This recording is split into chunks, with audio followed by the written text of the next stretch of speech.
So for this tutorial, we're going to want to first start out with a nice cylinder.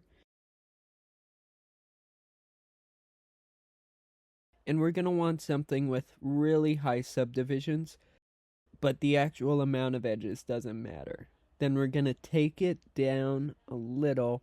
We want this to be like our mirror room. Let's get the settings right though first. Go to Cycles, GPU Compute, and Denoise.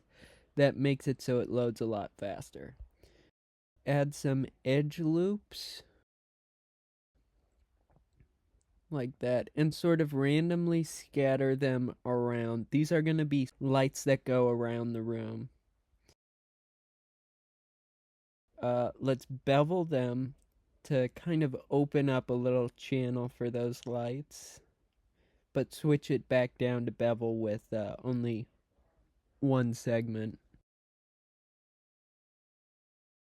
And now we're going to want to adjust the height because we want some variation in the sizes. That's really what adds spice to your animations, is sort of asymmetry, or at least variation.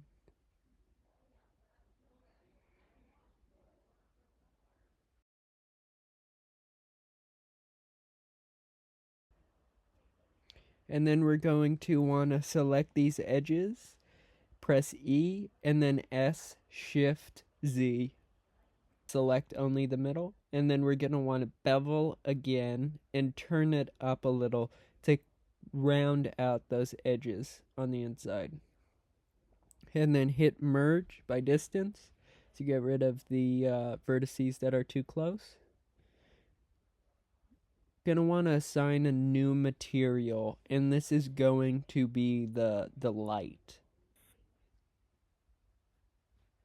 And let's go to emission, turn that up a little bit. This is also where most of the light lighting up the central figure is going to come from. And let's do a nice deep red.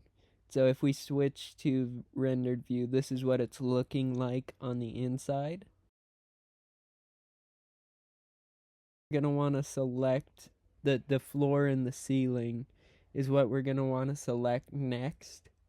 And we're going to go ahead and assign a new material to that.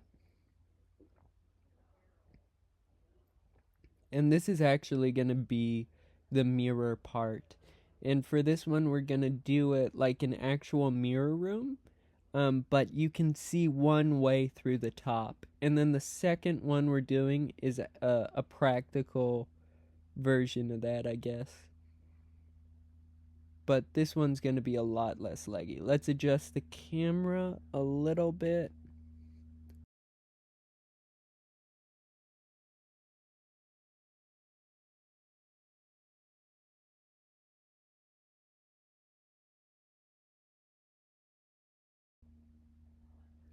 And let's open compositing and add a bloom just to make those lights really pop. And it also makes the scene feel a lot warmer with the red lights. And I don't show this here, but later I went down to turn it way down to about 0.2.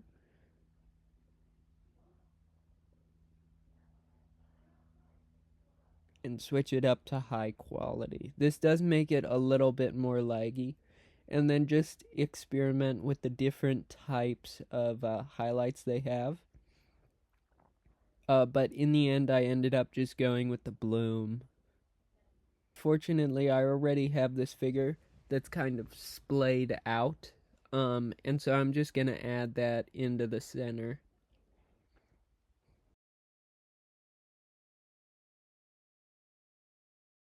And I don't show it on screen because it's boring, but I also adjust the figure a little bit, just splay the legs a little bit more.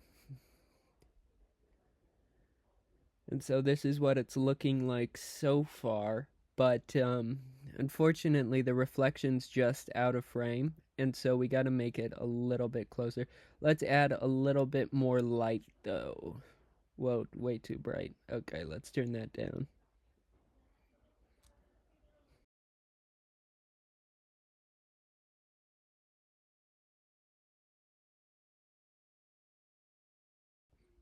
And let's adjust the camera. This has to be my favorite way to adjust it as well. Upward angle would look really cool here too. Should definitely mess around and see just what you like. Because there's a lot of parts here where you could actually probably do it better than I could, to be honest.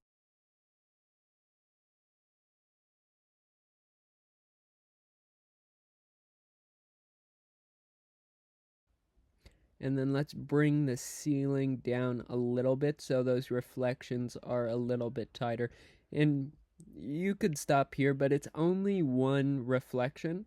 And so the way I'm going to fix that in a little bit is by making the ceiling reflective on the inside, but from the outside where the camera is, you can actually see through it.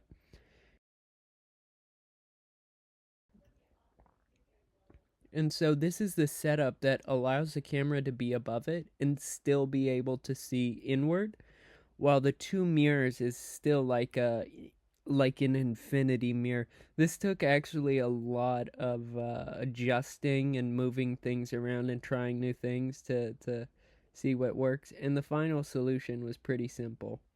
For the second version, start with that same initial scene, and I'm just going to get rid of this armature. Now we're going to duplicate this and flip it on the z-axis. And that acts as the first sort of initial mirror, because every reflection after that is just basically a duplicate of this. And you can do an array too to get a whole bunch of copies of this going down, but what I prefer to do is instancing. It makes it a fair bit less laggy, but it's still going to be pretty laggy, you know? And so what we're going to want to do is add it to a new collection, copy and paste that a few times. Just try and keep the amount of duplications of that collection as low as possible, while it still looks good, looks realistic, looks how you want it to.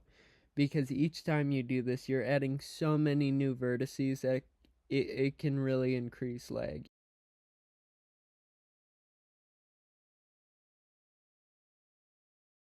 For me, that number ended up being around 5.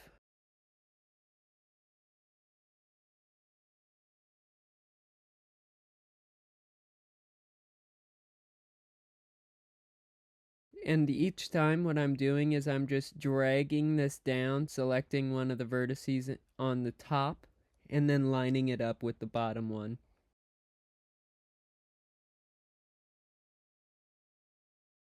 Now it looks great, but the thing is, it doesn't fade at all like an actual infinity mirror does. It just goes down forever, right? And you can see exactly where it stops. Even though it's out of frame, what we want to do is we kind of want it to fade. And now I'm just adjusting the emission, getting it just right. And now what I did off camera, really simple, just added a cube at the bottom of this tube, so it kind of fades out as you get down lower in there. And I just did that with a volume scatter little node. And then we're just going to render. Nope, never mind. I guess not. I'm recording this, the voiceover after. Oh gosh, this is gonna be bad. Forgive me, this is my first long form. But anyway, here's what the final result ended up looking like. And I just had to adjust the bloom node a tiny bit. But yeah, hope you liked it. Bye.